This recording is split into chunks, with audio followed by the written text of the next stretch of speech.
প্রধান উপদেষ্টার নির্দেশে নতুন বেতন কাঠামো নির্ধারণের কাজ শুরু।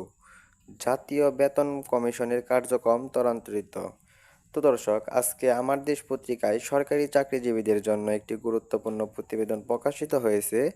তাই ভিডিওটি না টেনে শেষ পর্যন্ত দেখুন। আর এখন পর্যন্ত যারা আমাদের চ্যানেলটি সাবস্ক্রাইব করেননি, শুধু সাবস্ক্রাইব করে ফেলুন। মহার্ঘ ভাতা ও নবম পে স্কেলের সর্বশেষ আপডেট হওয়ার আগে পেতে আমাদের চ্যানেলটি সাবস্ক্রাইব করে রাখুন। তো দর্শক, জাতীয় বেতন কমিশনের চেয়ারম্যান জাকির আহমেদ খান রোববার রাষ্ট্রীয় অতিথি ভবন যমুনায় প্রধান উপদেষ্টা মোহাম্মদ ইউনূসের সঙ্গে বৈঠকে নতুন ও যৌক্তিক বেতন কাঠামো প্রণয়নের নির্দেশনা দিয়েছেন। এই নির্দেশনা মূলত বর্তমান অর্থনৈতিক বাস্তবতার সঙ্গে খাপ খাইয়ে কর্মরত কর্মকর্তা ও কর্মচারীদের আর্থিক নিরাপত্তা ও কর্মসংস্থান নিশ্চিত করার লক্ষ্যে গৃহীত হয়েছে। বৈঠকে চেয়ারম্যান জাকির আহমেদ খান বলেন, আমাদের লক্ষ্য এমন একটি সময়োপযোগী বেতন কাঠামো তৈরি করা যা দেশের আর্থিক অবস্থা এবং শ্রমিক জনগোষ্ঠীর চাহিদার সঙ্গে সামঞ্জস্যপূর্ণ হবে। এটি কর্মীদের উৎসাহিত করবে এবং তাদের পেশাগত দক্ষতাও বাড়বে। তিনি আরও বলেন, কর্মকর্তা ও কর্মচারীদের জন্য স্বাস্থ্য বীমা ব্যবস্থা চালু করা অত্যন্ত জরুরি।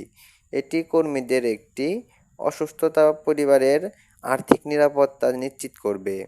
আমাদের প্রতিবেশী দেশগুলোতেও কিছু মডেল থেকে শিক্ষা নিয়ে আমরা এই বাস্তবায়ন করব। জাতীয় বেতন কমিশন গত ২৭শে জুলাই সরকারি ও স্বায়ত্তশাসিত কর্মকর্তাদের জন্য নতুন বেতন কাঠামো নির্ধারণের জন্য গঠন করা হয়।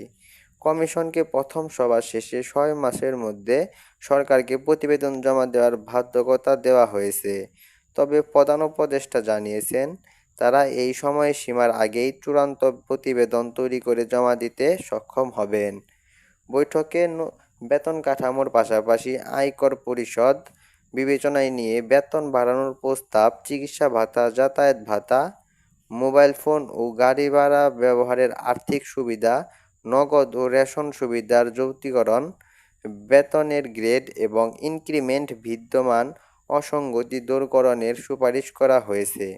এছাড়াও কর্মকর্তাদের কাজের মান মূল্যায়নের ভিত্তিতে পেনশন ও অবসর সুবিধার উন্নয়নেও বিশেষ গুরুত্ব দেওয়া হচ্ছে।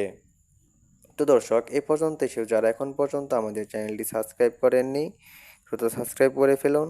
মহার্ঘ ভাতা ও নবম পে স্কেলের সর্বশেষ আপডেট হওয়ার আগে পেতে আমাদের চ্যানেলটি সাবস্ক্রাইব করে রাখুন। তো দর্শক, জাতীয় বেতন কমিশন সরকারি, আধা সরকারি, স্বায়ত্তশাসিত সংস্থা, রাষ্ট্রায়ত্ত ব্যাংক, আর্থিক প্রতিষ্ঠান, বিশ্ববিদ্যালয় এবং রাজস্বত্ব শিল্প প্রতিষ্ঠানের কর্মকর্তা ও কর্মচারীদের বেতন ও ভাতা পর্যালোচনা করার সুপারিশ করবে। কমিশনের প্রধান লক্ষ্য হল একক বেতন কাঠামোর মাধ্যমে স্বচ্ছতা ও সুবিন্যস্ততা নিশ্চিত করা। রোববার বৈঠকে অর্থ উপদেষ্টা, জনপ্রশাসন মন্ত্রণালয়ের সচিব সহ বিভিন্ন সংশ্লিষ্ট কর্মকর্তা উপস্থিত ছিলেন। বৈঠকে নবম পে স্কেলের বাস্তবায়নের পূর্ব পর্যন্ত মহার্ঘ ভাতা প্রদান অব্যাহত রাখার সিদ্ধান্ত নেওয়া হয়েছে এবং এর সকল আপডেট নিয়মিত জনগণের কাছে পৌঁছে দেওয়া হবে। জাতীয় বেতন কমিশনের এই নতুন উদ্যোগ দেশের সরকারি কর্মপরিবেশে একটি যুগান্তকারী পরিবর্তন আনতে যাচ্ছে। এটি সরকারি কর্মকর্তা ও কর্মচারীদের জীবনমান উন্নত করবে, কর্মদক্ষতা বৃদ্ধি করবে এবং রাষ্ট্রের অর্থনৈতিক সামর্থ্যের সঙ্গে সঙ্গতি রেখে কার্যকর বেতন ব্যবস্থা নিশ্চিত করবে। তো দর্শক, এই পর্যন্ত এসেও যারা এখন পর্যন্ত আমাদের চ্যানেলটি সাবস্ক্রাইব করেননি, তো সাবস্ক্রাইব করে ফেলুন।